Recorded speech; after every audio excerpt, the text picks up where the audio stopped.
You are welcome to Fanog Research Group YouTube channel.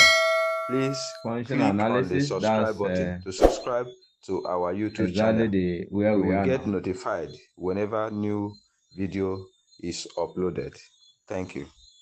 Okay. And that last week we looked at normed spaces, normed linear spaces. That was what we looked at last week. Okay. So non-linear spaces, special class, but a class in which normed spaces itself uh, was carved out from, which we call the matrix spaces.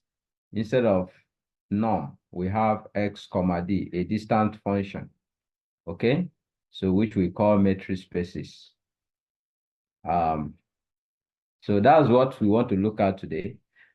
Usually, if I draw this circle, I want to show you the relationship between the two.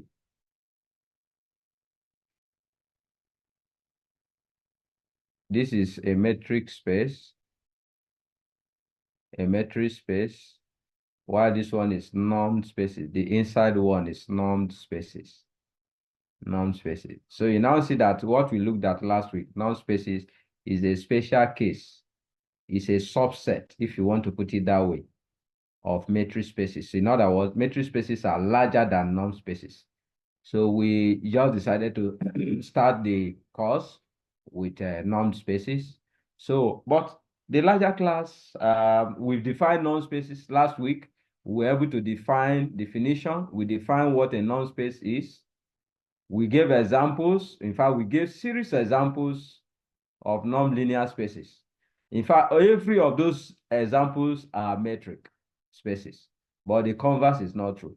So today, we will now concentrate on metric space. The question is, what's a metric space? And can we produce examples? Of course, we, we can. So we are going to give examples. First of all, we define what a metric space is, and then we give an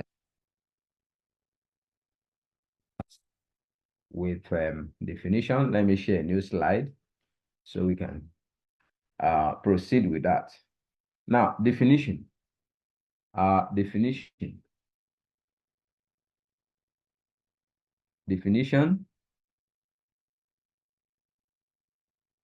If you recall, last week, your X was a vector space, but that's just for normed spaces. For matrix space, you just pick any non-empty set. So let X be a non-empty set, not necessarily a linear space or a vector space, be any non-empty set. So you can now begin to see why metric spaces are more larger, because the criteria is just any non-empty set. Okay? And let's, of course, what we studied before, which is R, in reanalysis, denote the set of real numbers. A set of real numbers. The set of real numbers. Now, what do you mean by a metric? A metric, which we usually denote as row. Other authors may denote it as D. Okay, so whether it's just a matter of choice. Okay, whether row, this notation or symbol is called row, or simply D, other authors. So, but whatever it is, just know that it's a distant function. They are function, just like norm. Norm, we denoted norm, if you recall, last week, with this, two vertical lines on the left and also on the right, and then the vector at the center. This was for notation for norm. Okay, well, for matrix spaces, we use this notation, either row or D. Okay, so row or D, a metric row or D on X, that's on the set X, is a real valued function. Is a real valued function, just like norm is a function. Is a real valued function.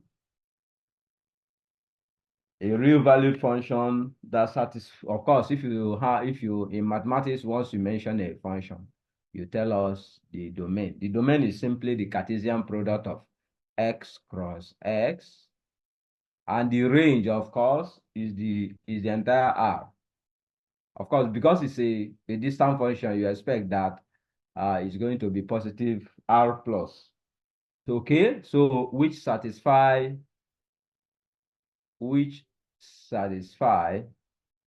the following conditions or axioms. The following axioms or conditions, okay, any of them. The first one, if you like, we call it M1. The first condition is that the distance is always positive. So rho distance between 2 points in any set is always positive. So it's always greater than or equal to 0. And that will happen for every elements in the entire set X. Okay, that's the first axiom or the first condition. The second condition is that the distance between X and Y, rho of X and Y, which is distance between X and Y, is equal to 0 if and only if you are dealing with, if and only if X and Y is exactly the same point. So if and only if and only if X is exactly Y. In other words, if you are looking at distance between the same points, of course, is 0. Okay, that's axiom number 2. Axiom number 3, which we call M3, is that the distance or the rho, distance between X and Y, is still the same thing as saying distance between Y and X. Okay, whether you are moving from point X, it just, if I have a space to draw some picture to show you what I mean, maybe I will share another slide to explain the axioms later. So distance between X and Y is still the same thing as distance between Y and X. Okay, and lastly, the last axiom is the triangle inequality, which is that distance between X and Y is less than or equal to distance between X and Z plus distance between Z and Y. Okay, distance between Z and Y. Sorry, because of this space, I want to explain these axioms explicitly. So I'm going to share a new slide to repeat these axioms and possibly give you some geometries that will give you a beautiful understanding of this metric axiom. But let's go through it again. I said, if you want to define a metric, all I need is an empty set X, a set that is not empty, a set that is not an empty set. That's what I need. So if I have that set, I begin to define a metric or a distant function on that set, okay, which we usually call rho. And that distant function, rho or d, depending on the your choice of notation. Okay, so the distant function between elements of the set, which we denote as rho or d, will satisfy certain axioms. Okay, of course, that distance function is a function, of course, it's a function. And the domain is the Cartesian product. Cartesian product because you are going to be picking up two elements. Because you are looking at distance between two points usually. So you are looking at X and Y in X. Okay, so that's a Cartesian product of X from X, the other Y from X also. So, and the range of the function is the real number. Of course, you know, when you say distance between A and B, you can say it's 5 centimeters. Distance between A and B, X and Y is 20 centimeters. So all those numbers, you know, they are real numbers. That's what we are saying. And now, such a distance function will satisfy the following axioms. The first axiom, which we call M1, is that the distance between X and Y must be positive. Of course, it doesn't make sense for anybody to say distance between X and Y is -5. It doesn't make sense because distance must be positive. You have to say distance between X and Y is 5, or distance between X and Y is 20, or at least, or at more, you know, at the lowest, distance between X and Y is 0. And if you say distance between X and Y is 0, it simply means you are dealing with the same point. Okay, you are dealing with the same point. Just like where all of you are sitting down on a seat, If I ask you, what's the distance between Reuben and Reuben? If Reuben is X, it's 0. Okay. But if you have Reuben and Martin, Reuben is in a different country from Martin. So what if X is Reuben and Y is Martin? And so what's the distance between X and Y? It's certain distance. You may be talking of kilometers, several kilometers away. And that quantity of kilometer is a real number, okay? Maybe 500 kilometers or 15,000 miles or thereabout. All those are distances in real numbers, okay?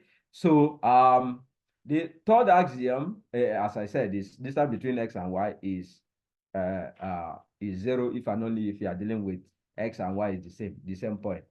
The third point, the third axiom is the symmetry axiom. Distance between X and Y is still the same thing as distance between Y and X. And lastly, the triangle inequality axiom. Distance between Y and X is less than or equal to distance between X and Z plus distance between Z and Y. As I said, I want to share another slide so I can give you a proper explanation of this, especially the geometries, because I want you to have a good, thorough understanding of those axioms. Okay, so what we are simply saying is that of course, metric is a real value function, having the domain from X cross X and the range in Y, and the following axioms are satisfied. The first one is that the distance between X and Y, okay, is always positive. Distance between 2 points is always positive. I've told you, look at, if this is the space under consideration, okay, this is the set under consideration, and you are defining a distant function, rho, okay, on that space. Of course, a set we have elements, maybe X, Y, Z, T, M, and so on and so forth.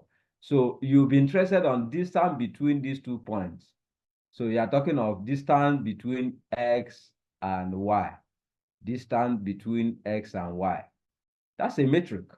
That's a metric. And we say that distance between X and Y from here to here is always positive. It can be negative. It can be greater than or equal to 0. Okay, you can talk about distance between Z and Z. That's correct. Distance between Z and Z will be what? 0, because you're talking of distance between this point and that same point Z. So you've not made any movement. Distance between Z and Z is 0. So because it's the same point. But if you're talking of distance between X and Y, it can't be 0 because X and Y is not at the same point. It has to be a number. You can be talking maybe 10 centimeter, 20 centimeter, depending on what it is. So distance between X and Y is greater than or equal to 0. That's the first axiom. Axiom number 2, which we call M2, is that distance between X and Y, okay, is equal to 0, if and only if X and Y is the same. If and only if X and Y is exactly. So when you are at the same point, the same point Z and Z, or the same point M and M, so you've not made any distance. So the distance of X and Y will be 0 if and only if you are in the same point, X and Y is the same. Number 3, M3 is the symmetry property. Distance between X and Y is still the same thing as distance between Y and X. Because if you say the distance from here to here, X to Y, if it's 5 centimeters, it's still the same thing as saying distance from Y to X. Whether you're moving from X to Y or you're moving from Y to X, you've covered exactly the same distance. So that's symmetry. Symmetry, as we said, it doesn't, its symmetry property is, it doesn't vary the distance, because whether you're moving from X to Y or from Y to X, it's immaterial. It's going to be exactly the same distance coverage. Now, the last one is M4, the last axiom, is what we call the triangle inequality. What that is saying is that if geometrically, look, if I want to move from X to Y, if I want to move from X to Y, there are two choices I can make. I can move straight from X to Y directly. I can also decide to move from another point, from X to M, and then from M to Y, from X to M, and then from M to Y, or maybe from X to Z, and then from Z to Y. That's a kind of triangle. That's a kind of triangle, You have that movement from X to Y and then to Z. Look at it. Instead of moving straight, you have two choices, as I said. Moving straight from X to Y, or you move from X to Z and then from Z to Y. That's a triangle. So what that is saying is that if you're moving from X to Y, this is less than or equal to moving from X to Z plus Z, comma Y. So what it's telling you is that the distance, the shortest distance from X to Y is the direct distance and not through any other point Z. If you are going through any other point Z, you will be committing a bigger one. This distance this one is longer than this. So if you want to go from X to Y, the shortest distance is the direct distance and not through any other point Z. Okay, like this candidate moving from X to Z and then Z to Y. That's a longer journey. Okay, so that's what metric axiom is all about. And if all these axiom M1, M2, M3, and M4 are satisfied, we say that this row is a metric on X. If M1 to M4, all the axioms are satisfied, we say that row is a metric on the set X. And also we say that the pair X comma row is a metric space. Is a metric space.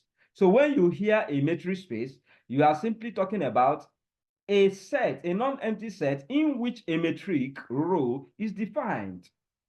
A metric row is defined satisfying M1 to M4 axioms. So that's exactly what a metric space. So when you hear a metric space, is a non-empty set in which a metric row is defined on. Okay, so like we did in our previous class, we gave examples of non-linear spaces. So we are going to do the same thing in this one now. I want to share a new slide so we can begin to give examples of metric spaces. I hope you can hear me loud and clear. Can you hear me? Yes, Prof. Okay, Yes, good. very well. So good. That's fine. That's fine. So I want to proceed to give examples. I will prove some, and to show that you are following me, I will now allow you to guide us through some. So let me give examples. Some examples. Some of them will not be strange to us. If you were in last class, you will see that some of these examples that we are going to give today, it looks like what we already know in nonlinear spaces, and that should not be strange because I told you at the beginning that normed linear spaces are metric spaces. Every nonlinear spaces are metric spaces, so that should not be a surprise to us. Now I give example now. Maybe I call this example 1. Okay. Now, let my X be the real line. The real line, okay, which is, we normally denote with R, okay, with this absolute value function. In our reanalysis, we studied this function, the absolute value function, okay? So let R denote the real numbers. You already know that from your reanalysis. Denote the real numbers. Okay, and let D, row has been our metric, so I can use D. I told you before, usually authors use either D or rho to denote metric, which is a, and this time around, my X is R. So the domain of this function, of course, usually like we denoted, it was X cross X. But I already know what X is the real line. So it is now going to be R cross R. Of course, the range is R. Of course, we know that. So this metric be defined as follows.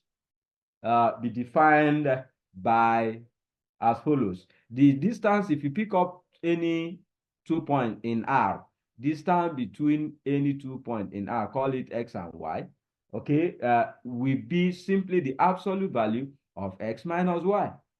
Okay, that's the metric. The metric says you pick up any 2 elements in R, and the metric is simply the absolute value of X minus Y. Okay, and that's for irrespective of any 2 elements in R. Okay, my claim now is that claim is that this distance so defined, D is a metric on the set R. That's my claim. Well, if you claim verification, if you claim that is a metric, you have to verify that those axioms M1 to M4 are satisfied, right? That's what you just have to show. If you claim that this D, the way it's defined, which is simply put the absolute value X minus Y, okay? If you claim that it's a metric on the R, because my X is R, you have to show that those metric axioms, which is M1 to M4. Who can remind us what's M1, the first axiom? What does it say? Rho xy greater or equal 0. Distance between X and Y, okay, must be greater than or equal to 0, right? Now, Yes. the way metric is defined, distance between X and Y is simply by this definition, absolute value of what? X minus Y. Is it not? Is it not? Yes, sir. Now, Yes, sir. what do we know about the absolute value function? We dealt with this function when we were dealing in our reanalysis. This function is always greater than or equal to 0. Do you remember? Irrespective of whatever it is inside, right? Even if it's negative. For instance, absolute value of minus 5. What's that? It's 5. It's 5. Is it not? Is it not? Yes. Absolute value Now, of 5 is 5. Absolute value of 10 is 10. So absolute value function is never negative. So, and this satisfies by definition of absolute value function, just by definition, you satisfies axiom M1, right? So for free, axiom M1 is satisfied simply by definition of your absolute value function. So I'm through with M1. M2, what's this? Who can tell us? M2, what is this saying? This one between X and Y, Is equal to 0. is equal to 0 if and only if you are exactly at the same point. X and Y is the same, right? Well, let's verify. We need to verify this. We need to verify this. Well, by definition of my metric, distance between X and Y is equal to what? Absolute value of X minus Y. I need to share a new slide. Okay, let me share a new slide to continue with that.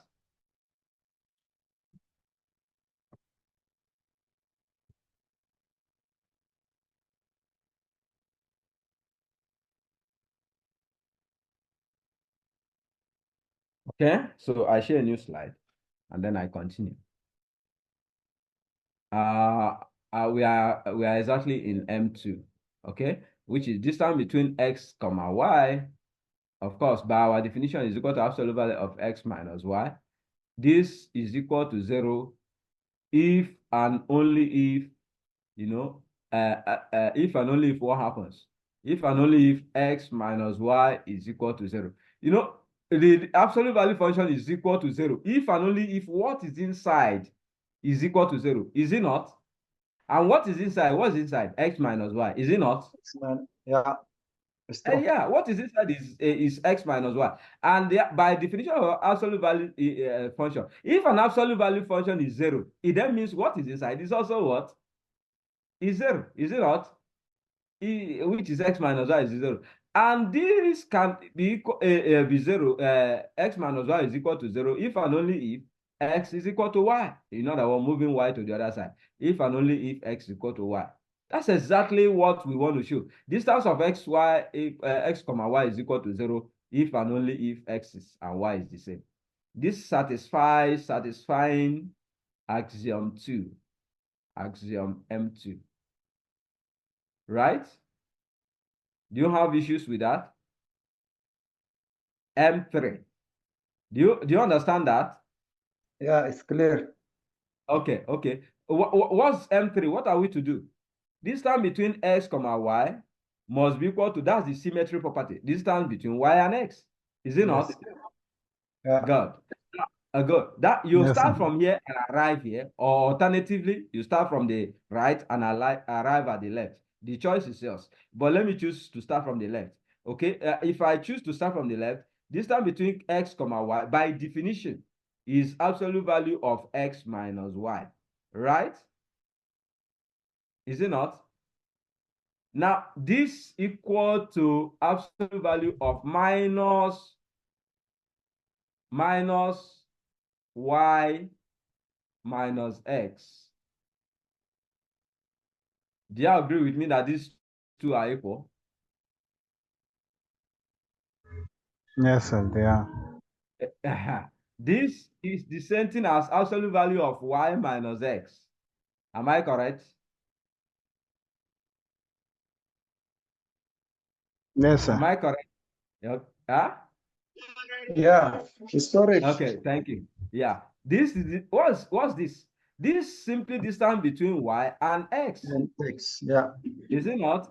You see that I started with the fact that distance between x and y equal to this, and I ended up with the fact that distance, they are equal to distance between y. That is, what I have just shown is that distance between x and y is still the same thing as distance between y and x. Is it not? This satisfies axiom M3, right? The symmetry property. So I have verified that this metric satisfies M3. So I'm only left with one axiom, the triangle inequality, right? Yeah. M4. Okay, so let me go to the next and then to verify that M4.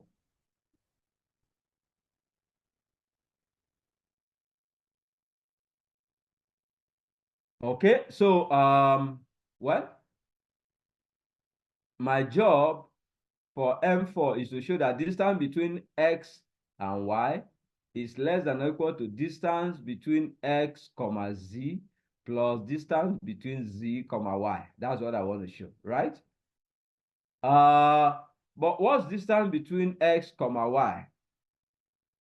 What's distance by definition is equal to absolute value of x minus y. Is it not? Is it not? That's the definition of your metric, right?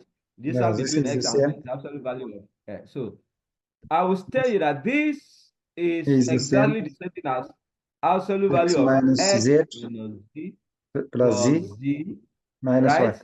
Minus Minus Y. y. Under of. Good. Yeah. So using So triangle inequality.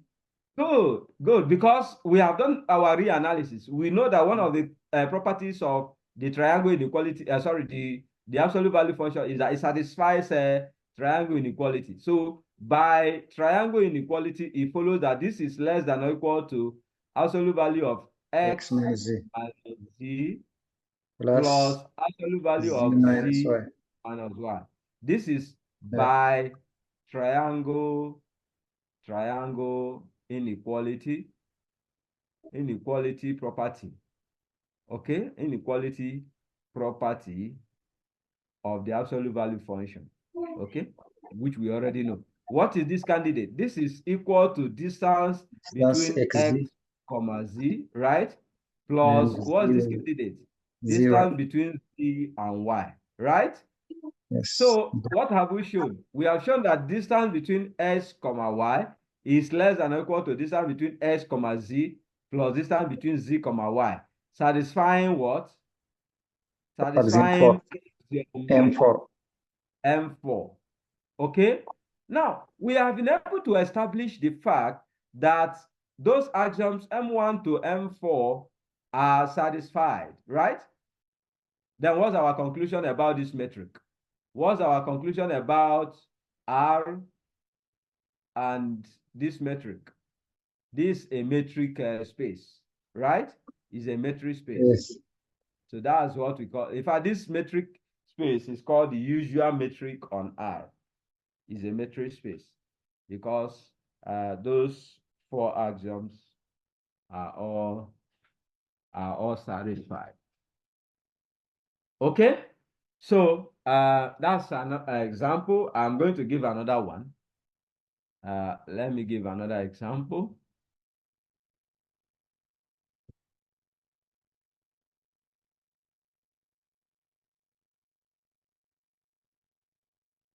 Okay, so let me share a new slide.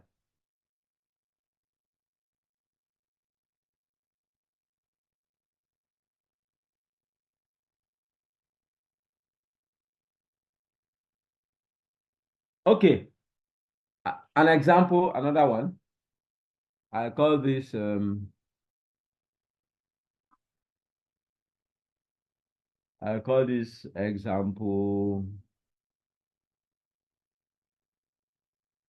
example 2.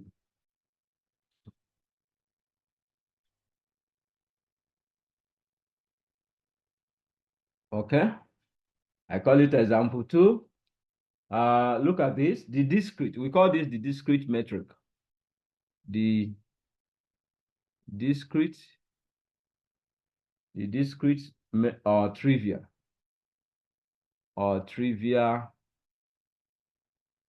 metric.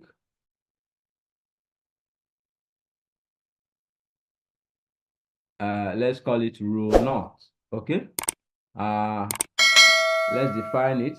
Let X be an arbitrarily non-empty set. Non-empty set. We define our metric as follows. So define our metric rho naught. Rho naught usually, of course, the metric is a Cartesian product of the set, any non-empty set, and of course, the range is usually the positive R. Okay, so we are defining that metric by as follows. Rho naught, the distance between any x and y will be, this metric has two values.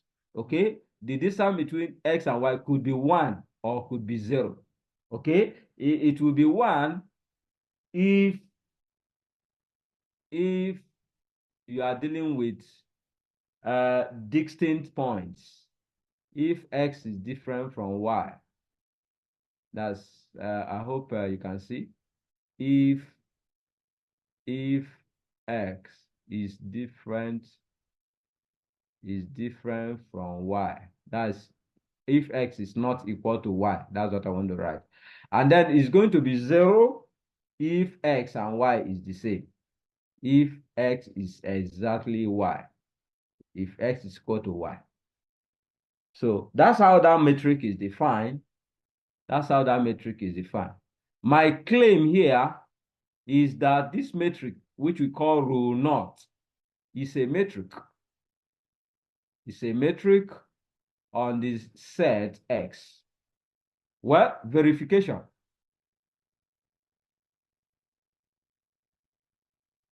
Verification.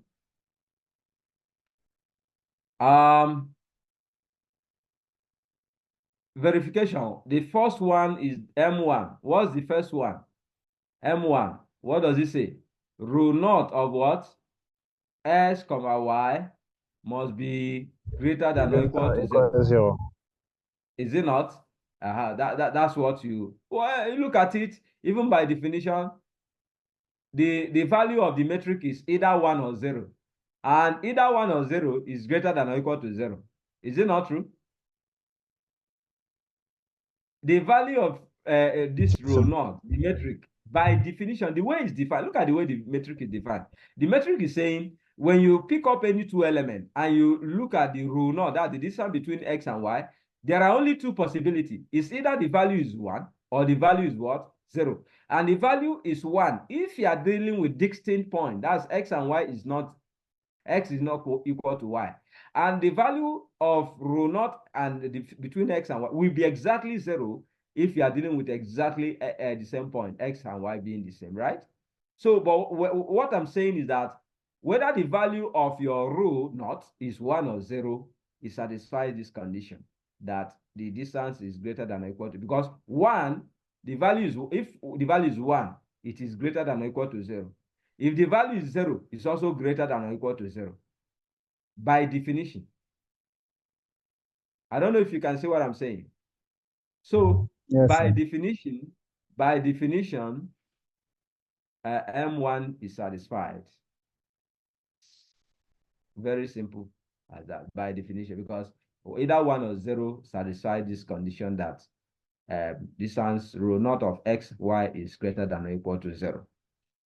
So I go to another slide so we can continue looking at the verification.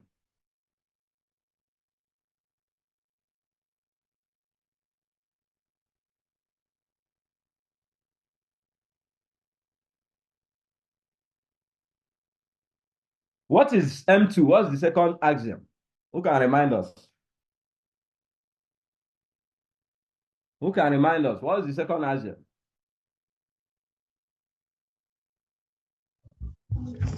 That's x is equal to 0. If and only M2, x is equal to M2 rho naught of x comma y is equal to 0 if and only if x x is equal to y. Look at the definition. Is it not satisfied? Remember, rho naught, by the way it's defined, says what? That you have two values, 1 and 0, right? It's going to be 1 if you are dealing with distinct points, and it's going to be 0 if you are dealing with the same point. So you now see that the only point where the value of your function is 0 is this point, 0, right? And it's telling you that if it is 0, x and y is the same, right? Is it not? So that's by definition. By definition also, by definition, rho naught of x comma y is equal to 0 if and only if x equal to y. It's only at this point. Is equal to 0 if and only if x equal to y. By definition, it is satisfied.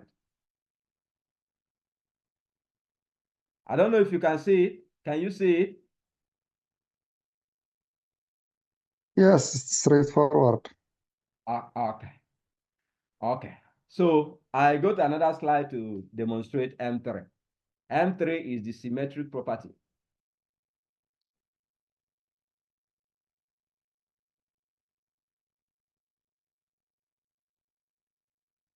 M3 is that you want to show that rho naught x comma y is still the same thing as rho naught y comma x. I think you know that's what you want to show for all x, y in the set x, right? For all x, y in x. That's what you want to show this.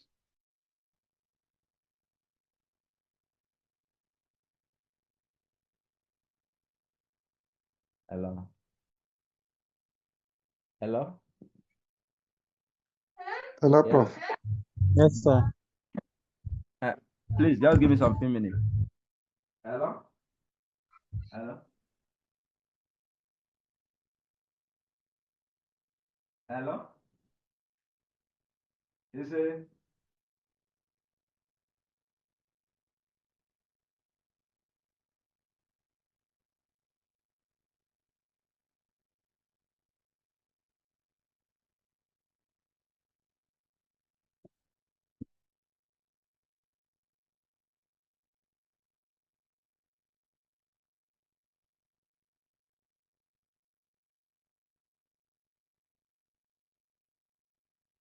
Just a few minutes, I'm coming. Let me. Someone is calling me.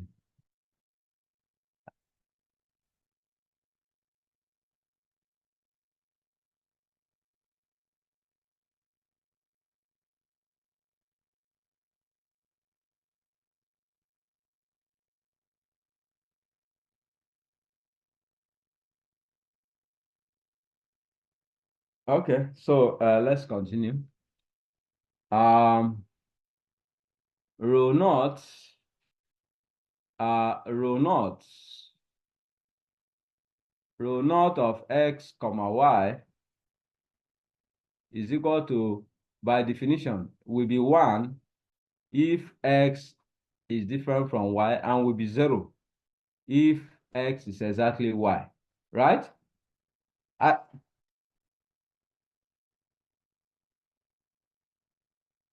Hello?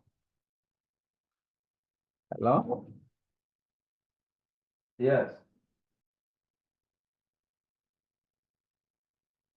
Uh,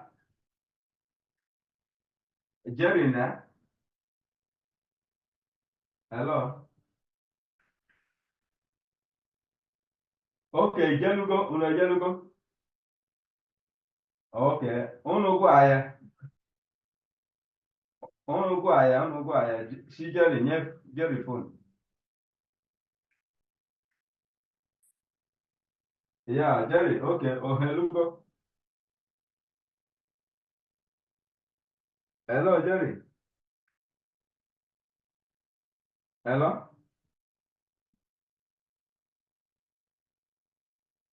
Hello? Ushi, hello.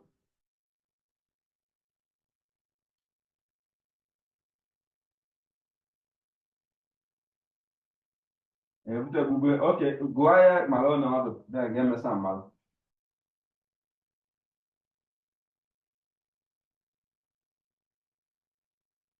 Okay. Gozi ya ka malo na ọdụ. Da, game some malo. Ah, yeah.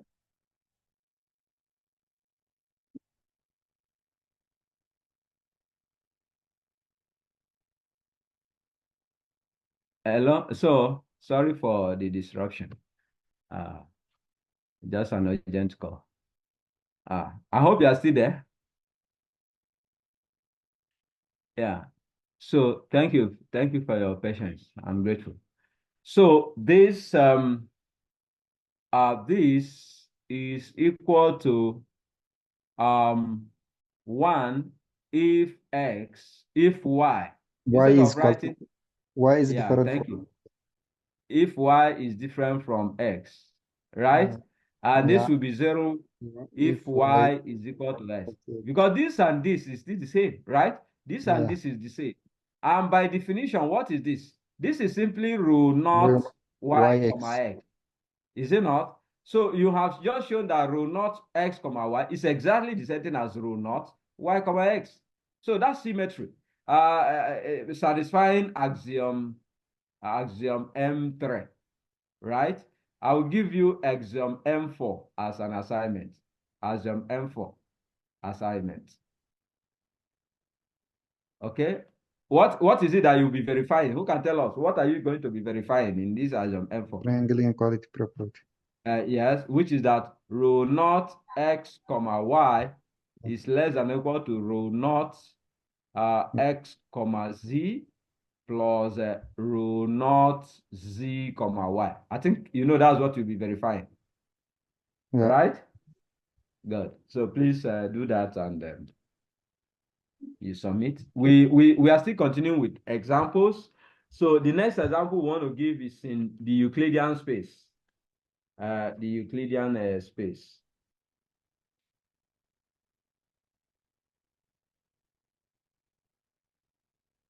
The Euclidean space.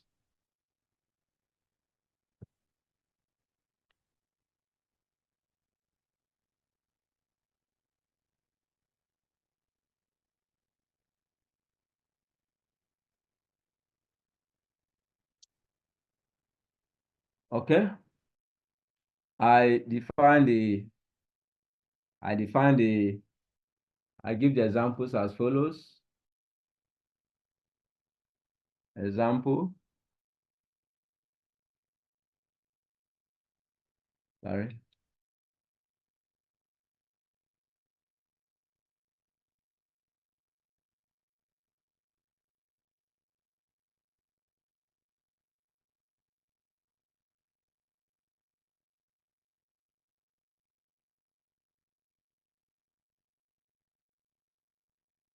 Example,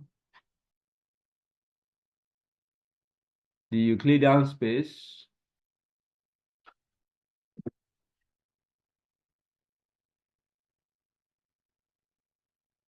the Euclidean plane, which is of course is R2, is R2. If you denote that by R cross R,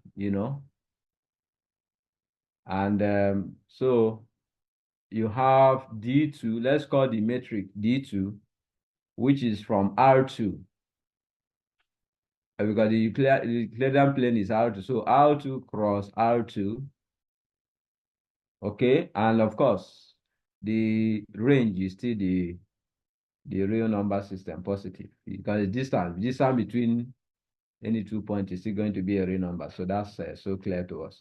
So let's define the metric as follows. We define the metric D2. That's this D2. That's what we call the metric. And of course, if you pick up elements, these are this vector space of R2, if you recall. Let me just give you some geometries of R2. The usual X and Y axis. If you pick it up any point from this plane, you'll be talking of X and Y coordinates, right? If you pick up any point here, maybe you talk of X1, Y1. You pick up Yes. any point here, X2, Y2. So that's how, so if you pick up any point from here, we call it X bar, because your X bar will be simply defined as X1, X2, okay? X1, X2. And if you pick Y bar, that would be Y1, Y2, because it's the Cartesian product. I mean, it's the the R2 plane. So you are talking of distance between X bar, Y bar. Okay. And like we said, each point X is going to be described as X1, X2. Y is going to be described as Y1, Y2. So if you're now talking of distance between X bar and Y bar, you're talking of like that norm we define. It's going to be, we do distance vector wise, X1 and Y1. If you are doing vector addition or vector subtraction, it is component wise, X1 minus Y1 and X2 minus Y2. So it will be X1 minus Y1, okay, all squared, plus X2 minus Y2 all squared, everything raised to power half. I'm sure if you were in last class, this will not be strange to you. The only difference between this one and this is that we are using metric here. Last class, we used norm. Okay, and I told you that every norm is a metric. So this is nothing new, only that we used metric here. So this x1 minus y1 squared plus x2 minus y2 squared, everything to power half. And this formula is not strange. If you did further mathematics or additional mathematics in high school, this formula is not strange to us. This is the distance formula in R2. We actually say that this distance formula is a metric. Okay, you can put it compactly as follows, which is simply summation I running from 1, because it's in R2, I running from 1 to 2 of xi minus yi all squared and everything to power half.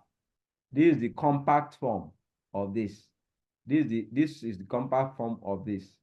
So we are showing, we are saying that this as defined, this D2 metric as defined is actually a metric on R2, because the set is R2. Okay, and for you to verify that, you need to show that all the axioms are all satisfied. All the axioms are satisfied. So let me share another slide so that we can do some of the verification.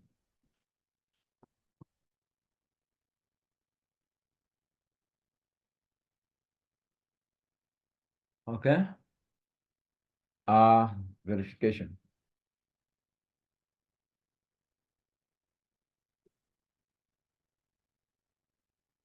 Verification.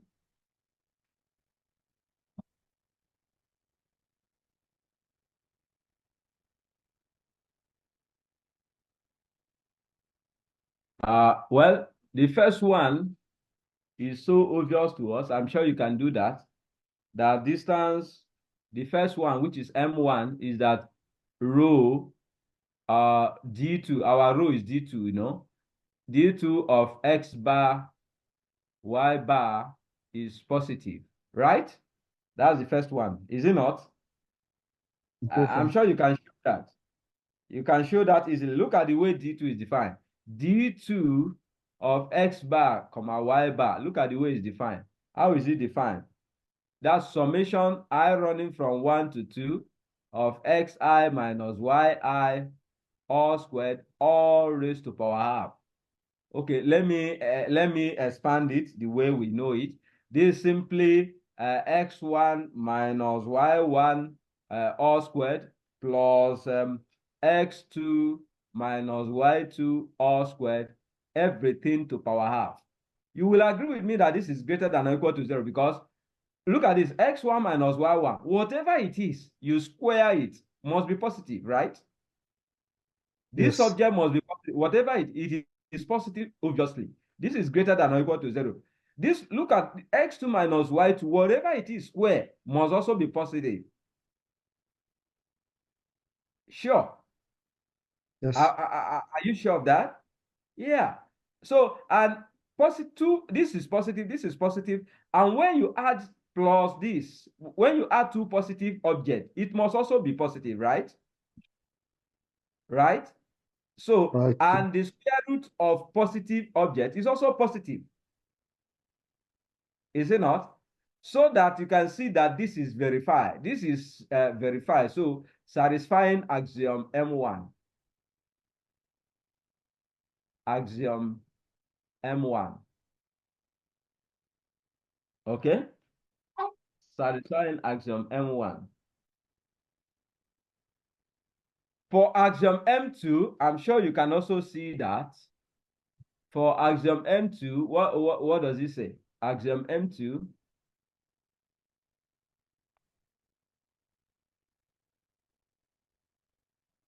For axiom M2, you have that D2 of X bar, comma Y bar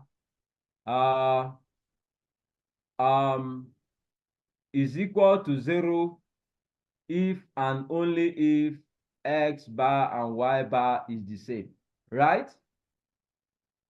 Is it not? D2 X bar, comma Y bar is defined as, x1 minus x2 squared plus x2 minus y2 squared, everything to power half. Now, if you claim that this is equal to 0, if you claim that this is equal to 0, the simple meaning is that this must be 0. This also must be 0, right? So that the square root of 0 is 0. That's Yes, what, and if this is 0 and this is 0, what's the meaning of that? It simply means that x1 equal to x2 and y1 equal to y2, meaning that x bar equal to y bar equal to 0. Is it not?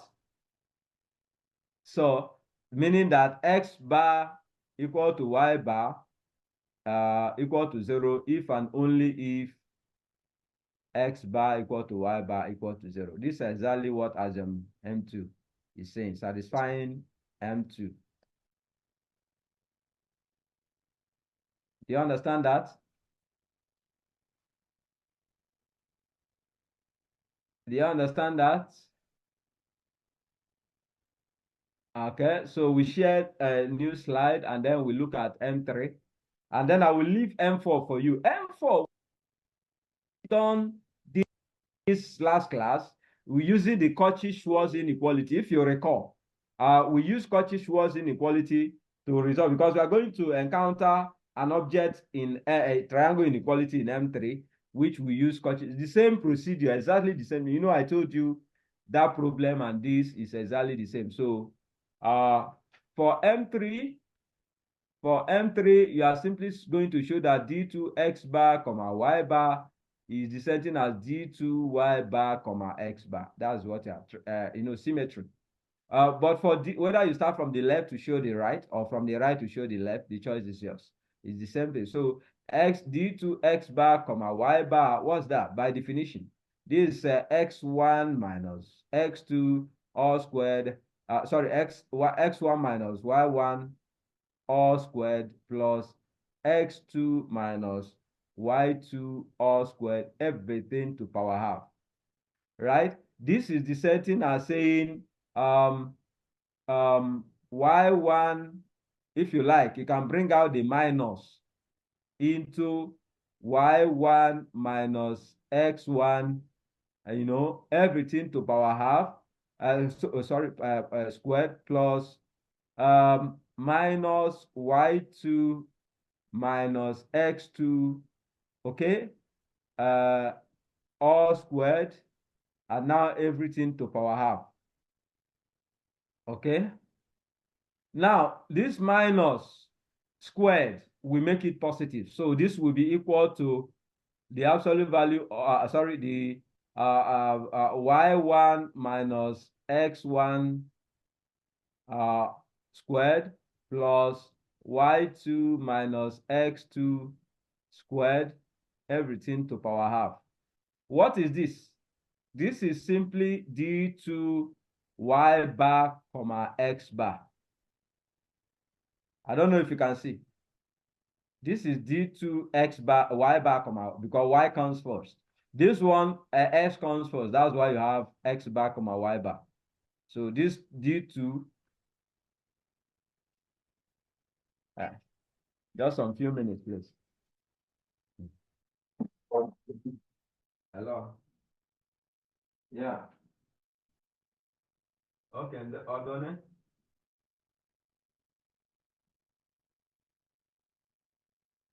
Okay. Plank not 200. Okay.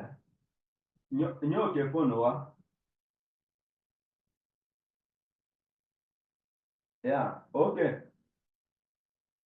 Yeah. Okay. All you can have the blade.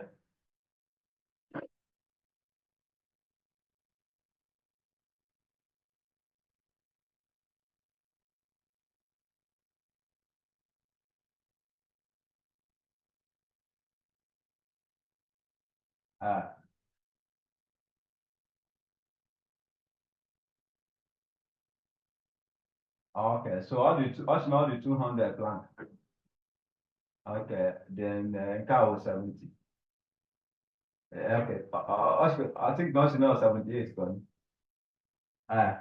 You guys share, yes, and the low account number with phone can measure transfer. On yellow one will phone number. Mba ya GK because ka mmadụ bụ ya GK send go then before you GK ya send yes amakwalo number ya che ya G number o send your account number ya then you jikwe ka ya send ya kwa ọ ga-send ya akpa na mbụ so ọ ga-enwetazi alert. Thank you ịgbalịgo m ga-akpọ leta.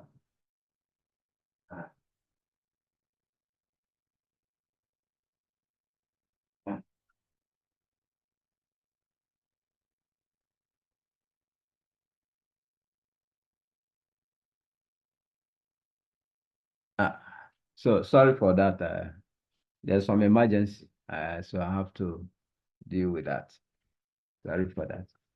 So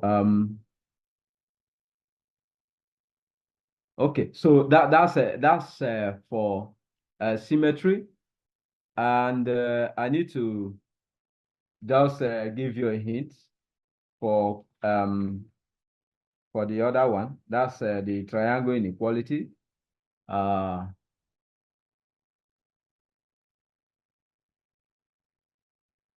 triangle inequality, what is it that we are going to be, that's M4 now.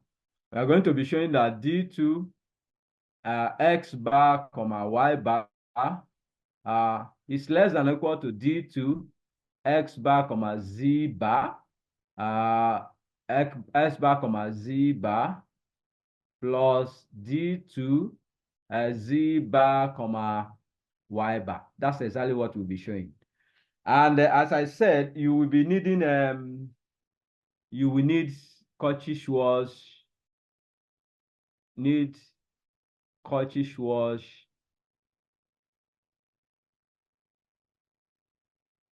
inequality.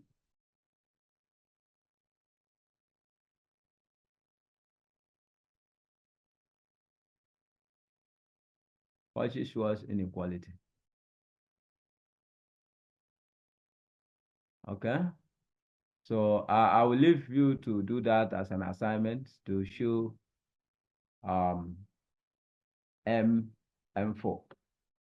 Okay, so we give more examples. The more examples we give, the better the understanding. That's why I give my students more examples. So I'm going to give another example.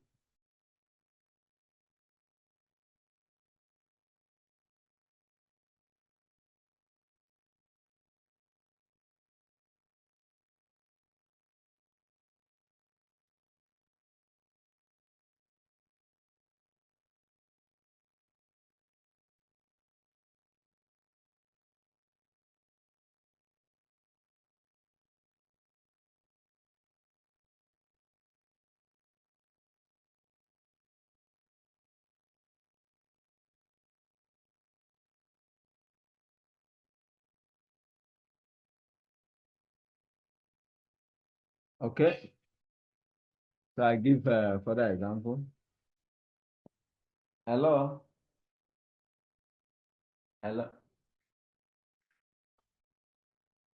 Yeah, Afugomia. Afugomia.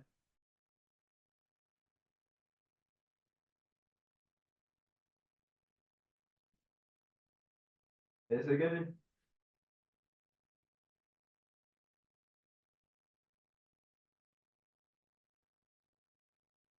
Yes. Hello.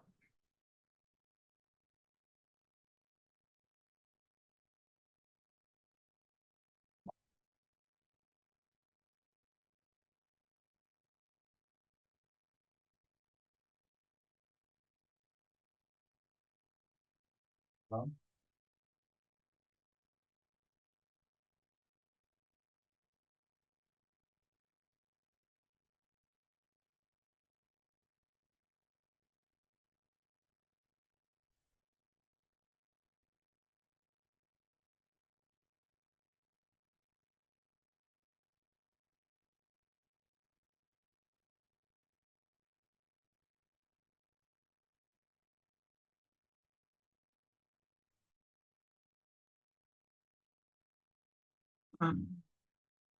Okay, sorry for that.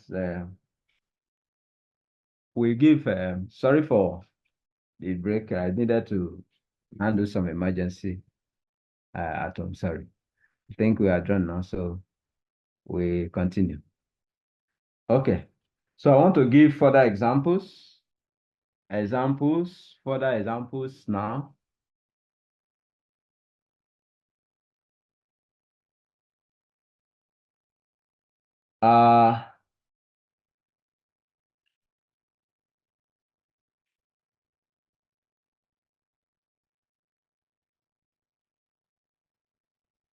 Look at this, also in R2, X also in R2.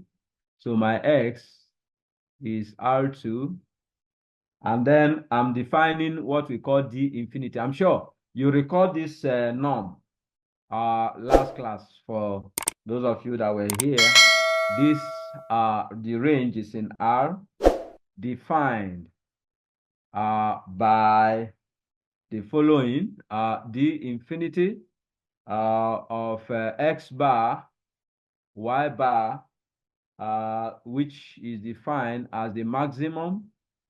If you recall, during last class, this was supremum, in norm. So, but here you'll be talking of maximum of absolute value of x1 minus y1, okay, comma, because you're looking at maximum of two sets. So absolute value of x2 minus y2, absolute value. So you take the maximum of them, which of course you can put in a compact form as maximum, or as I varies between 1 and 2.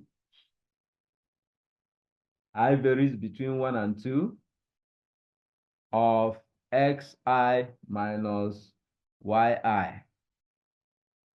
Xi minus yi. Okay. So of course, where x bar is equal to x1, comma, x2, and y bar is equal to y1, y2.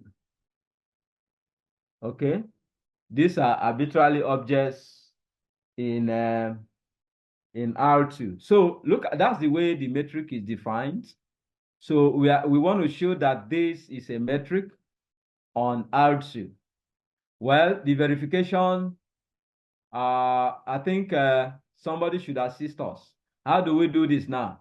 How do we show the infinity? Just recall, maybe you write it out somewhere. As I share the next screen, I want us to participate in showing that is a metric. Okay? Because after doing that, I think that would be good enough example, and then we'll begin to look at some other subtopics. So let me write out the metric again, and then you follow. I want contributions on the verification. The metric is simply d infinity of x bar comma y bar, x bar comma y bar, okay, which is defined as the maximum of x1 minus y1, x2 minus y2, x2 minus y2. Okay.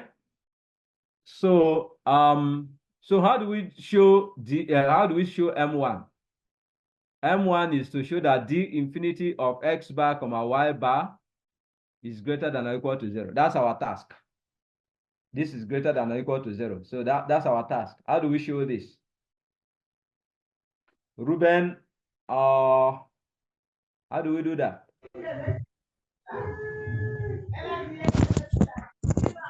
Hello, sir. Yeah, yes, I want you to contribute. How do we do this? This is my metric. Infinity is defined as maximum between absolute value of x1, y1, comma, x2 minus y2, absolute value. So how do we show the Okay, same? so Yeah.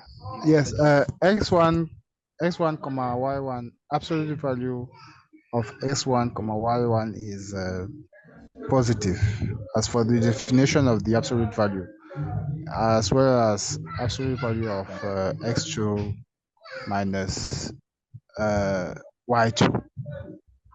So the infinity of x, so the maximum between the two is positive since they are both positive.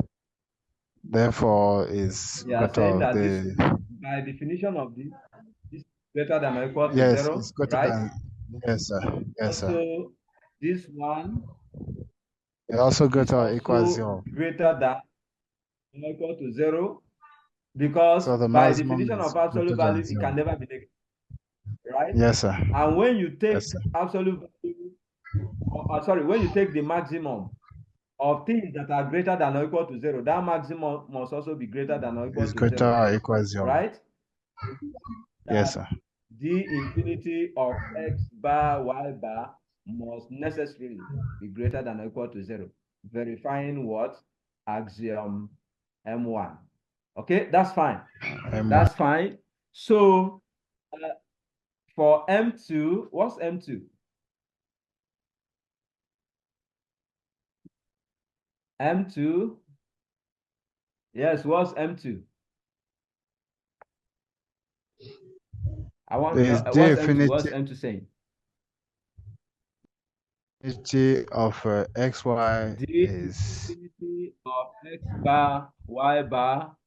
that You must is show that equal to 0 if 0 and only if if x x bar bar and is y y bar bar. is exactly, is it not?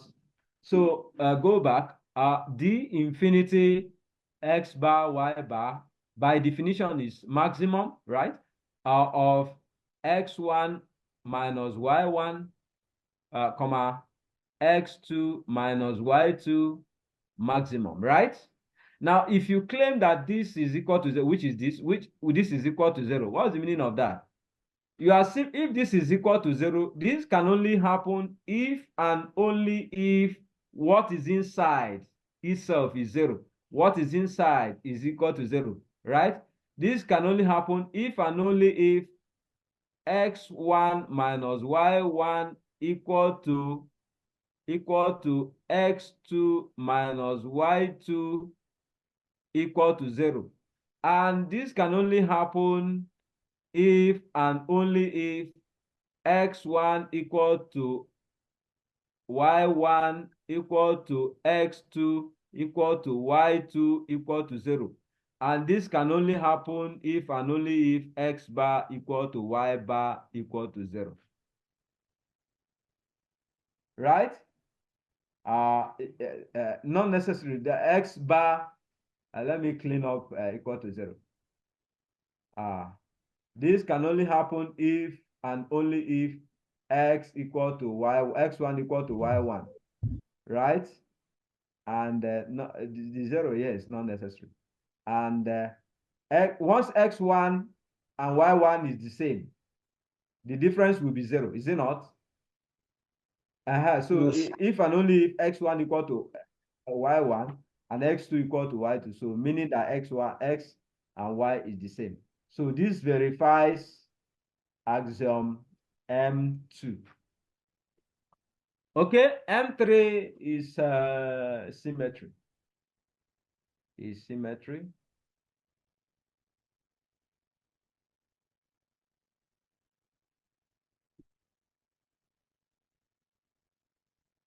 So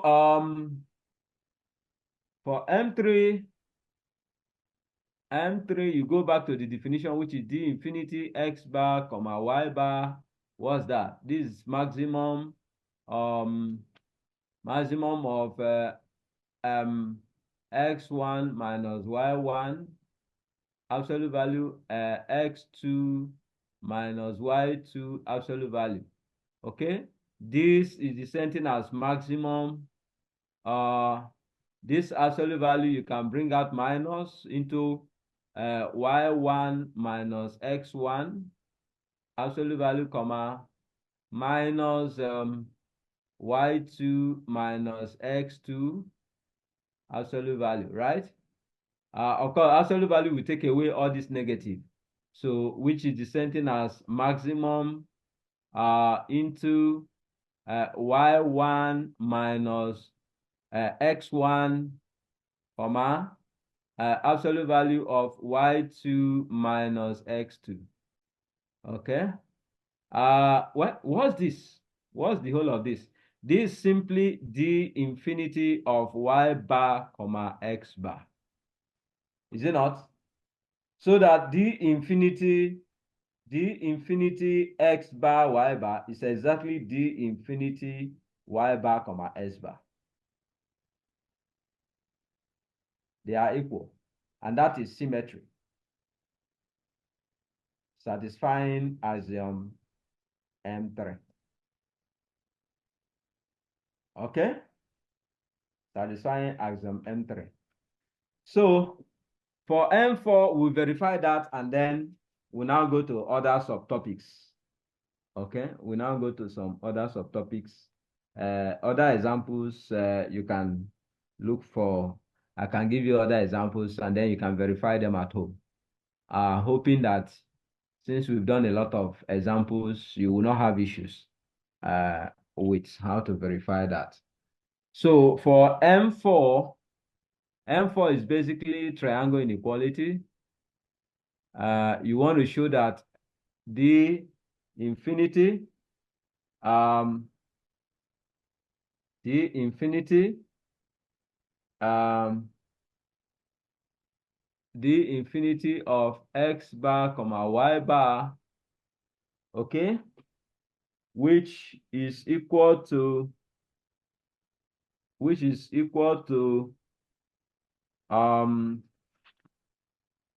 maximum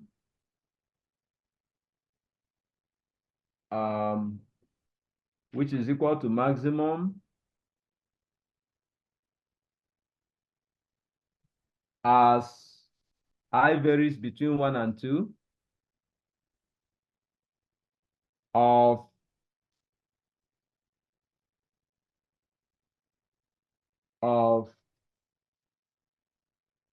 xi minus yi.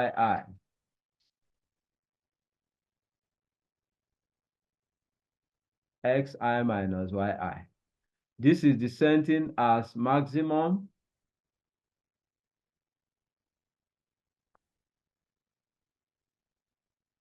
absolute value of xi minus zi plus zi minus yi. Okay? This is less than or equal to maximum, 1 less than or equal to I less than or equal to 2. Absolute value of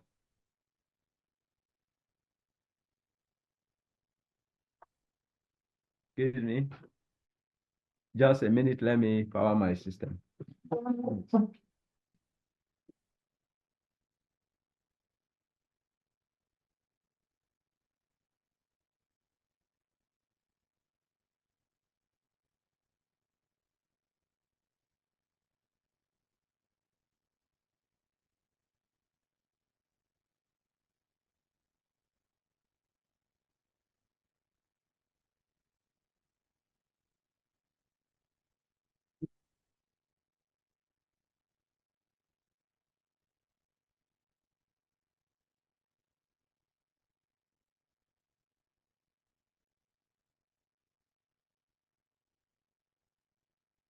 Okay, so I am back. So this is less than or equal to absolute value of xi minus zi plus absolute value of zi minus yi, absolute value. So this is less than or equal to maximum, 1 less than or equal to I less than or equal to 2 of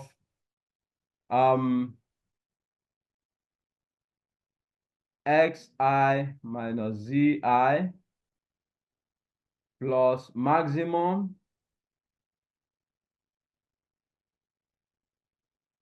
zi minus yi. Okay, so what is this? What is that? This is exactly the sentence as d infinity of x bar comma z bar plus d infinity of z bar comma y bar. So verifying triangle inequality, verifying axiom M4. Okay, verifying triangle axiom M4. Okay, so that's by the way of examples. Okay, do you have any question? Any question with what we have done so far? No for me, sir. Okay. No. It's okay. So it's okay. It's okay. So we now go to geometry, some geometries in metric spaces. Okay, so let me share a new slide and then we proceed.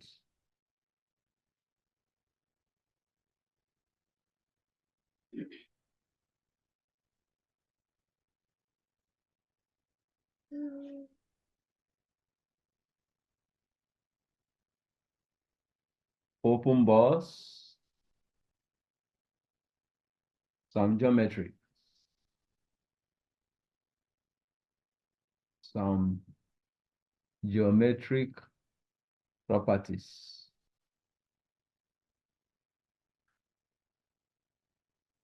Some geometric properties, open bus,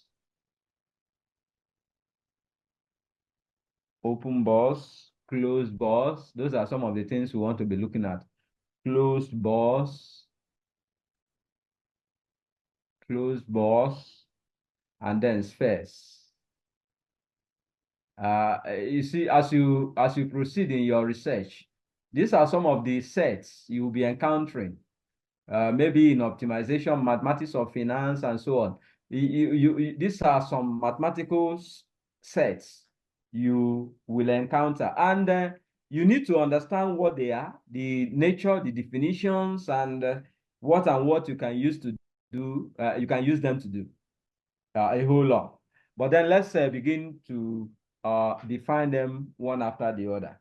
I'm going to pick them one after the other. We define them, we give examples, and so on and so forth. Okay, so definition.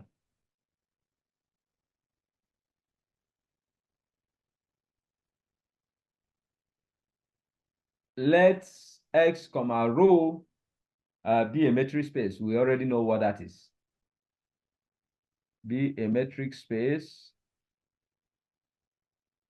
given a point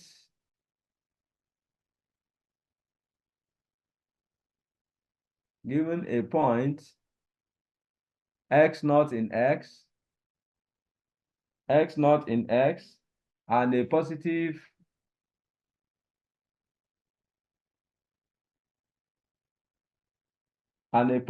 real number. I'm going to share a new slide so that I continue. I need to share a new slide so that you see all that I'm trying to say.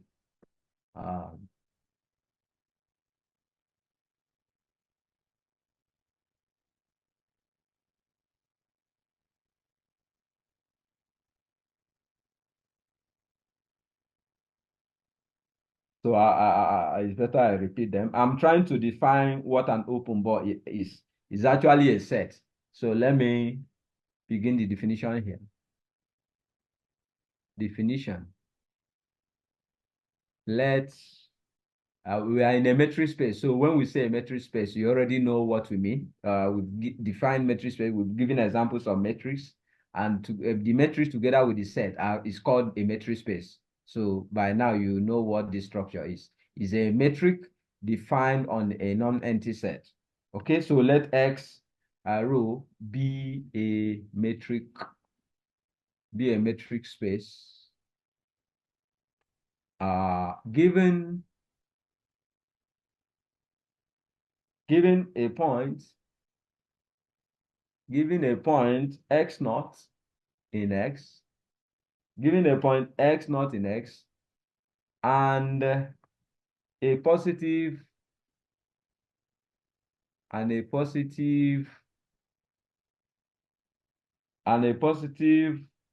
real number R greater than 0, the set BR X naught, which we define as Y in X, such that the distance between this center the distance between x naught and any other point of the set, those other points is what we call y, and arbitrarily y. And arbitrarily y in x is strictly less than the radius. Okay? This set is called an open ball.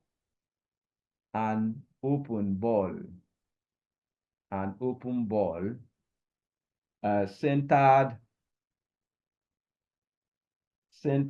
at the center of the ball is x naught. So centered at x naught, and of course of radius r, the radius of the ball r. Of course, the radius of the ball is always a positive number. I'm sure you know that. You use positive numbers to make the radius of the ball. So, and what it's saying is that the distance between the center of the ball and any other point of the set must be strictly less than the radius. Okay, so this set, the set of this nature is called an open ball. This set is called an open ball. A set, the ball centered on the center of the ball is x naught, with radius r, any positive real number, provided that it's positive, could be made the radius of the ball. And of course, any point of the set could be the center, which is x naught particularly. So when you measure the distance between the center of the ball and any other point, it must be strictly less than r. So that's an open ball. Okay. We're going to give examples, but before we do that, let's define a closed ball and also a sphere. Remember, we are looking at three geometries. The first geometry is an open ball. We've just defined that. The second geometry is a closed ball. We want to define that. And then the third geometry will be a sphere. So let's define what a closed ball is. After doing that, then we now begin to explore all the very interesting geometries, examples, and all that. And as I said, we use these sets, open ball, closed ball, we use them a lot in optimization. Okay, we use them a lot in optimization in our research. In fact, in R, open balls are open intervals. Okay, open balls are open intervals. So let's define what a closed ball is. The second geometry now is closed ball. Closed ball. And usually we denote closed ball with B bar. Remember, we denoted open ball with B, just B. B bar with radius R centered on X naught. Why this one is BR centered on X naught? This one is open ball. This one is closed ball. Okay, so just remember we are in a metric space. So a closed ball, BRX naught bar, because closed ball must we put bar, is a set.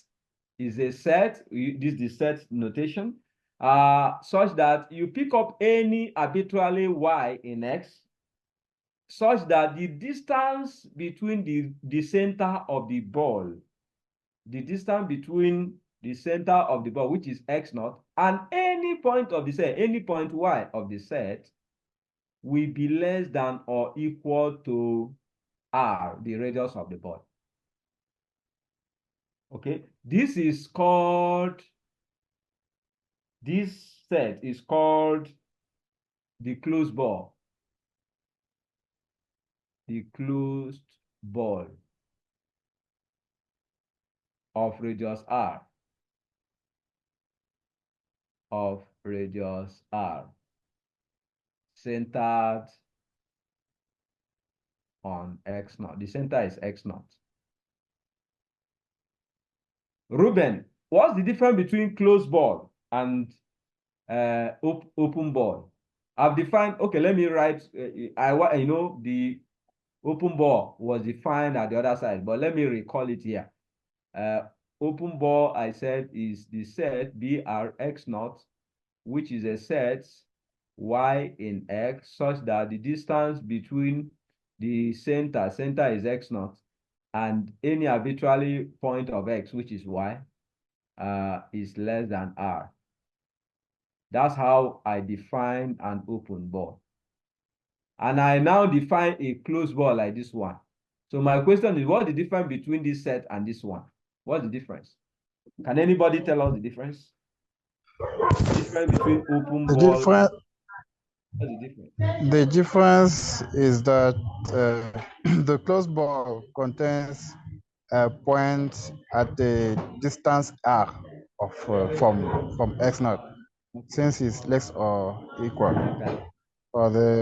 But the open ball does not contain those points.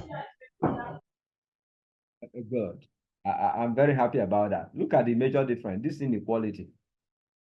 This one contains the boundary less than or equal to r, but this one is strictly less. Strictly less.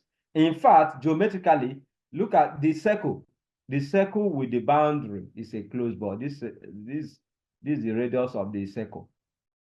Okay. So if you are picking up any point x and y, you can be saying that this distance between x and y is less than or equal to r. Okay, you can say so. This is a closed ball. This is an example of a closed ball. But when you now have a circle without the boundary, like this one,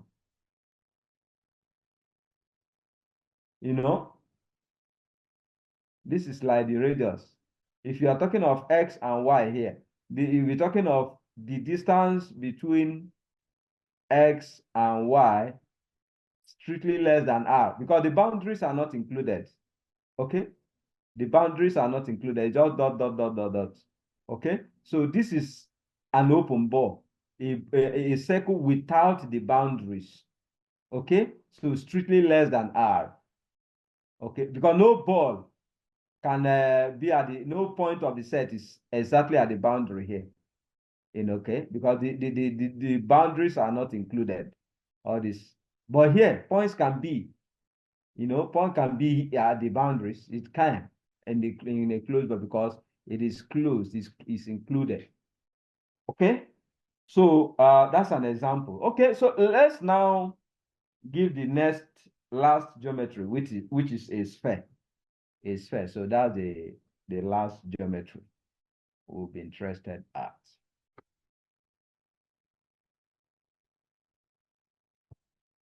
Okay, so I give that a sphere.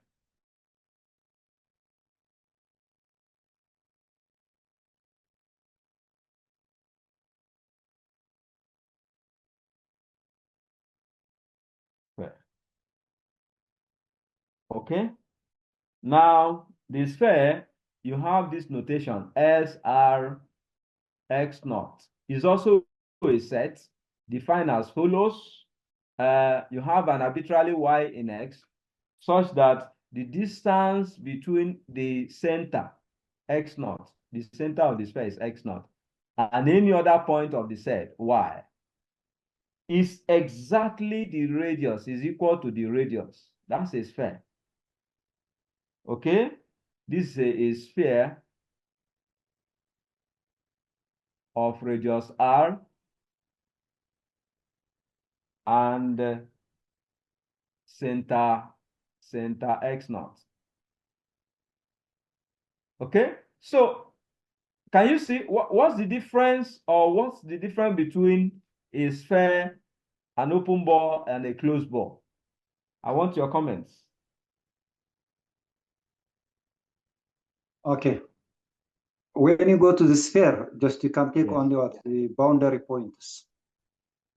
But in the closed ball, the boundary point as well as the interior points. In the open ball, only we can take what the interior part, the interior points only. So the union of sphere and the open ball is closed. Okay. So meaning that when I'm looking at a sphere, for example, I'm only interested at these points here, right? Right? I'm only interested at those points. The points, those are the things. I'm not interested here. The elements here are not part of it, right? Elements outside also are not part of it. So Yeah. that's a sphere. Okay, that will be fine. So we want to give an example. We've defined 3 geometries now.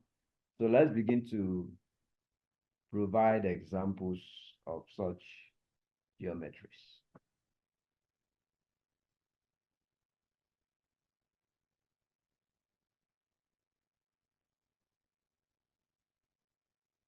Okay.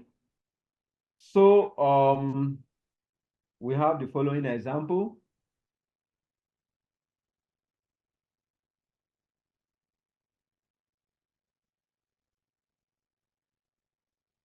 Let X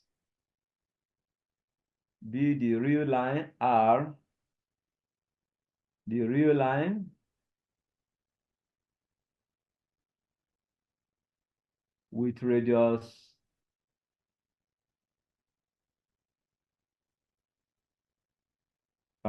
with metric. The metric we already know. Metric rho naught defined as follows.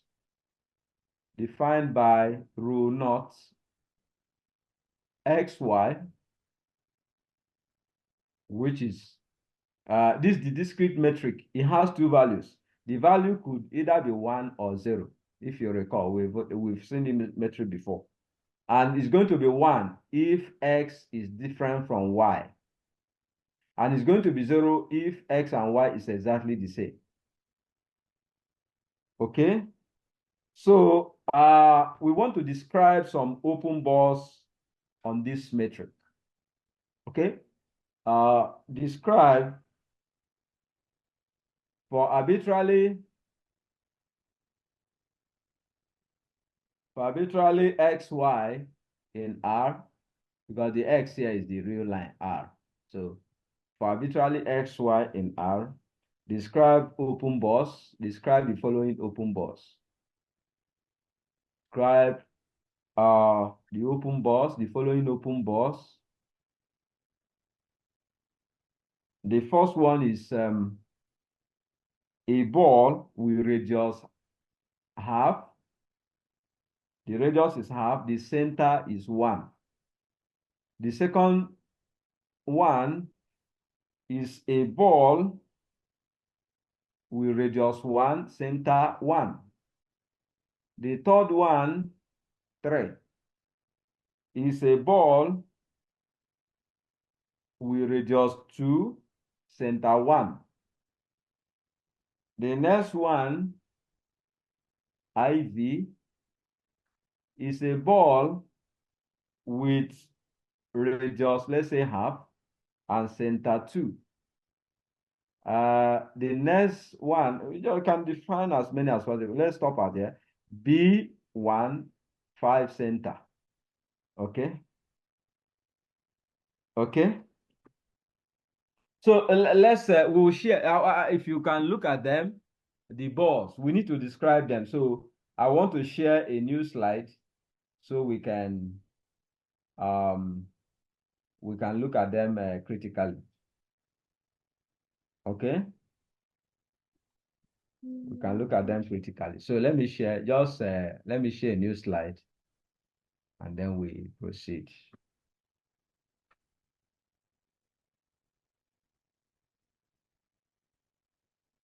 Okay. Okay, that's fine. So the first one we are looking at is B half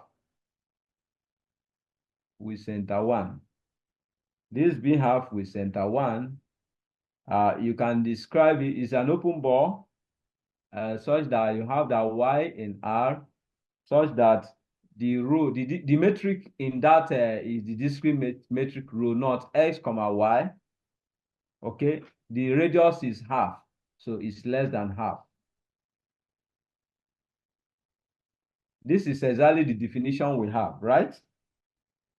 1, 1. But recall that how can you record that metric? Let's record that metric. Ruben, can you record that metric? Metric had only one. There's one for x different. One. X different from y. and 0 for X x different equals from Y. X equal to Y, right? Good.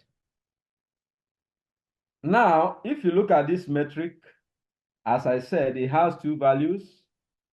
So if you now have this distance between rho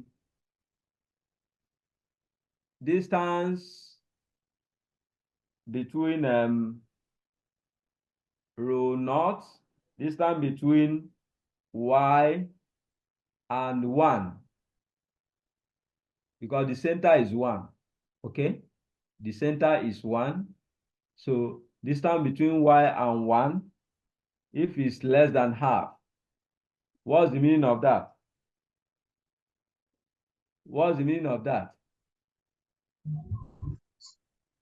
so This implies the that open bar these reduces to two y equal 1. cannot be equal to 1, right? It cannot be equal to 1. It can't be equal to 1 because it's less than half, strictly, right? Aha. Is it not? So it can be equal to 1. Can be equal to 1. And if it cannot be equal to 1, what's the meaning of that? What's the meaning of that? If it's not 1, Is it will equal be 0. 0. Is it? So if it's not 1, it then means that rho naught of y comma 1 is because there's only 2, but if it's not less than half, so it can't be 1 now. Something less than half is not up to 1. So the next value it must take is 0. So this will be equal to 0. So this implies that what is y? Y is equal to 1. Okay? This y is 1, which is if the distance between y and 1 is 0, so that means that y and 1 is the same, is it not? The distance, that's one of the property of a metric. If the distance between two elements is 0, it then means that the elements are equal. I don't know if you understand. That's the property of metric. Metric rho naught of x, y equal to 0 if and only if x and y is the same, is it not? So, because this is a metric, if rho naught y1 is 0, what's the meaning of that? It then means that y is equal to 1, is it not? So that B half, we are just using the property of metric because we are in a metric space. So B half 1 is just the singleton set 1, is the singleton set 1. So singleton set 1. So that B half open bar is the singleton set 1. So in this discrete metric, B half open bar B half 1 is a singleton set, which is just number 1. Okay? As a matter of fact, in discrete metric, there are only two possibilities. There are two classes of open bars. The two classes of open bars is either a singleton set or the entire space R. I want that to be settled in your mind. When you are dealing with a discrete, this type of metric that has two values is called a discrete metric. Remember that. When you are reading book or whatever, you hear discrete metric. It's a metric that has only two possibilities or two values, like either 1 or 0, like in this case, is a discrete metric. So the class of open bars in discrete metric is only 2. There are only 2 possibilities of open bar. Is either the value of the open bar is just a singleton set, like this case, is a singleton set. Or if it's not a singleton set, the next class will be the entire R, the entire set R. Okay, so but for this particular case, we have just seen that B half 1, this open bar is just the singleton set 1. Okay, so let's look at the other example and then classify it as well.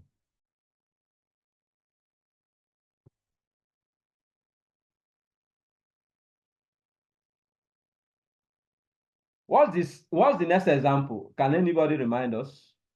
The number 2 says B1, 1, right? Is it not? Which is the set Y in R such that rule not Y, the center is 1. So it's less than the radius. Radius is 1 also. It's less than 1. Okay? Right? If this is less than 1, right? You know that there are 2 values for rule naught. This rule naught of Y, 1 can either be 0 or 1. Those are the 2 possibilities. I'm sure you remember. Is it not? Is it not? I hope you are following. But since this metric rule naught, Y, 1 is less than 1, then it cannot be equal to 1. It's less than 1. Something less than 1 cannot be equal to 1. So it cannot be equal to 1. Okay? So if it cannot be equal to 1, then what will it be? It will be 0. Because there are 2 possibilities. It's either 1 or 0. So this implies that rule naught Y, Sorry, 0. is 0. Okay? And in metric, if the distance between 2 objects is 0, this implies that the 2 objects are the same. This implies that Y is exactly 1. Okay? Y is exactly 1. Hence, this class of ball is also another singleton set, meaning that this class of ball, B1, centered at 1, which we describe as Y in R, such that rho naught Y, 1 less than 1, this class of ball is the singleton set 1. It's just a singleton, another singleton set 1. So you can see that a singleton set is an open ball, depending on the topology. The topology here we have is the discrete metric. Okay, so it's another singleton set. Okay, maybe we do one more example. We gave several of that. Let's look at the next one. Okay.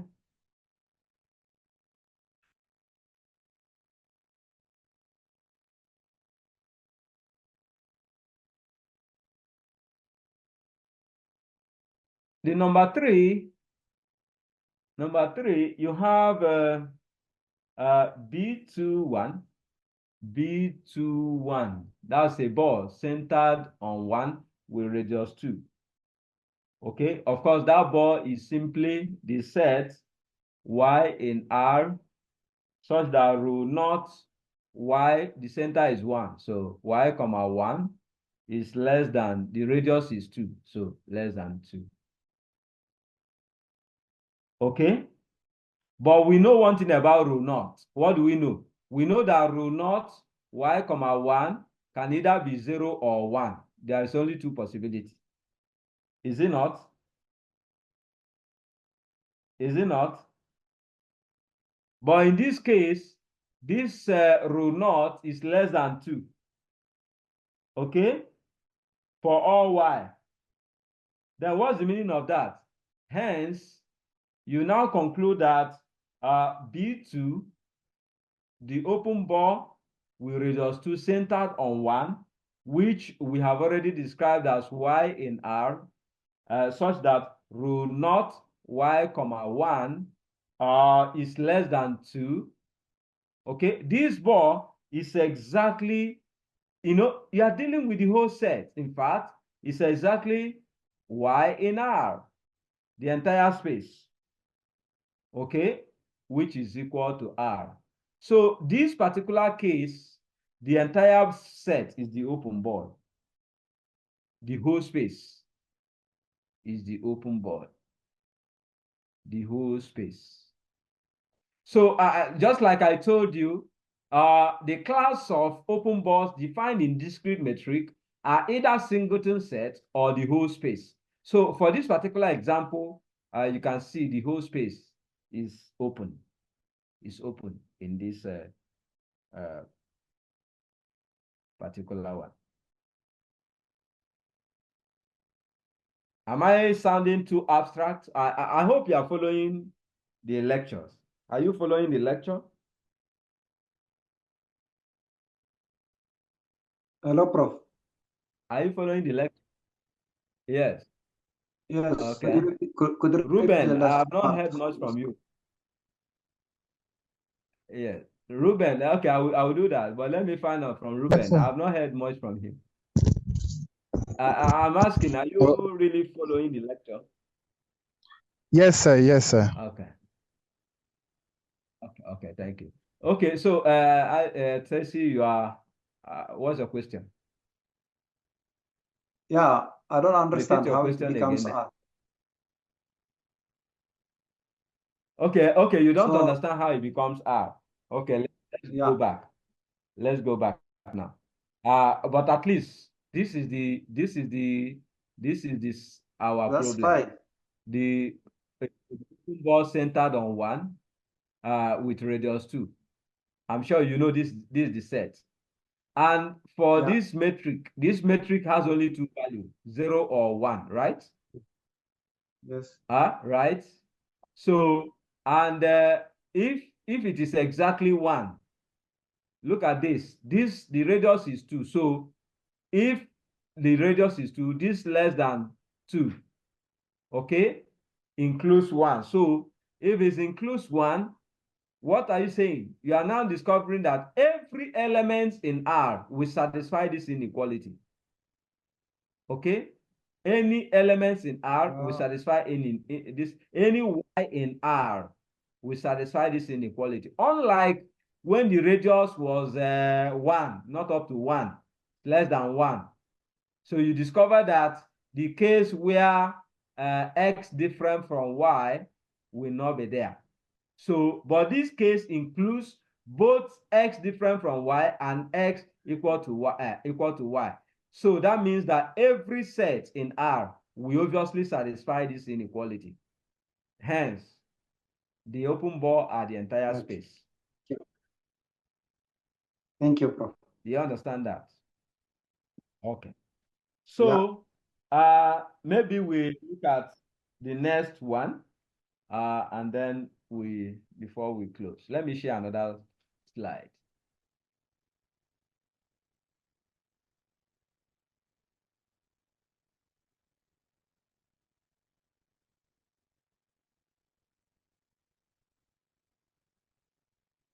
You have B1, 5, which is equal to the set Y in R such that rho naught of the center is 5. So you have Y comma 5, while the radius is 1, so less than 1. Okay. Recall that rho naught, which is the metric, is either 0 or 1. So rho naught, Y comma 5, is either 0 or 1. But in this case, we have that rho naught of Y comma 5 is less than 1. Oh, it's not up to 1 then. It's not up to 1. So if it's not up to 1, then there's only one value. The next value will be rho naught Y comma 5 to be. If it's not 1, then it must be 0. I'm sure you know the value of this metric is either, if it is up to 1, yeah, it will be up to 1. But it's not, this is not up to 1. And if it's not up to 1, the next value will be what? 0. Is it not? Is it not? So, and recall that in metric spaces, if the distance between two elements is 0, what's your conclusion? This implies that Y is exactly, the two elements are equal, and the two elements is Y and 5. So Y will be equal to 5. That is here that what they are just saying is that the open ball, which is B1 5, which is simply y in R such that rho naught y comma 5 less than 1. This open ball is exactly the singleton set 5. 5. So y, okay, just the singleton set 5. Okay. So that's where we'll be rounding up our lecture today, except if you have some questions. By next class, we'll be continuing with possibly geometries in R2, and then we begin to introduce completeness and other concepts in metric spaces and so on. I don't know if you have any further question.